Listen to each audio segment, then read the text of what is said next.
Ada, mendan rozimisiz? Qo'llarim bilan sizni qo'lingizni ushlagan paytlarimda men dunyodagi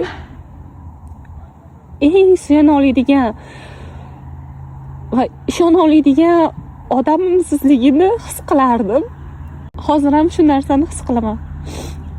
Bitta qizingiz o'sha qiz bo'lib qaytib kelganda, o'sha qizni boqqaningiz uchun rahmat.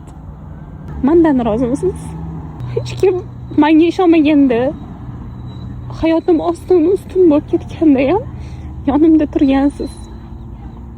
Mani qizim hali hammasi yaxshi bo'lib ketadi. Sen mani qizimsan. Allohdan hammasi deganlaringiz.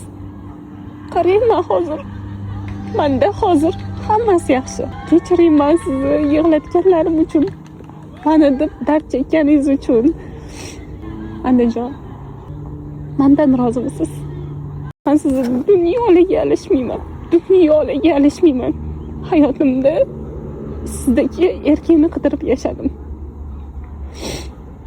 O'rtoqlarda, tanishlarda, umr yo'ldoshda. Lekin shuni tushunib yetdim. Mana adam bitta dona ekan. Mehribonligingiz, kuchligingiz, eshitishingiz, qo'llab-quvvatlashingiz menga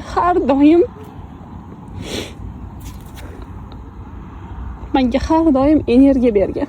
Men sizni energiyangiz bilan, men sizni duolaringiz bilan alhamdulillah hamma narsaga erishdim.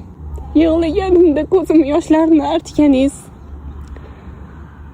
bo'ldi, meni hayotim tugadi deganimda, hali hayotim oldindaligini, hali men hech nima ko'rmaganlarimni menga anglatganingiz uchun rahmat. Nima yegim kelishini, qaysini kiygim kelayotganini, diqqatga borgim kelishini so'raganlaringiz uchun rahmat edi. Mendan rozimisiz? Dunyoda sizni yo'qotishdan qo'rqaman. Eng qo'rqadiganim shu. Qolgan hech nimadan qo'rqmaydigan qiz tarbiya qilgansiz. Hayotda hech nimadan qo'rqmaydigan qiz bo'lib, katta bo'ldim. Rahmat hammasi uchun. Ada, mendan rozimisiz?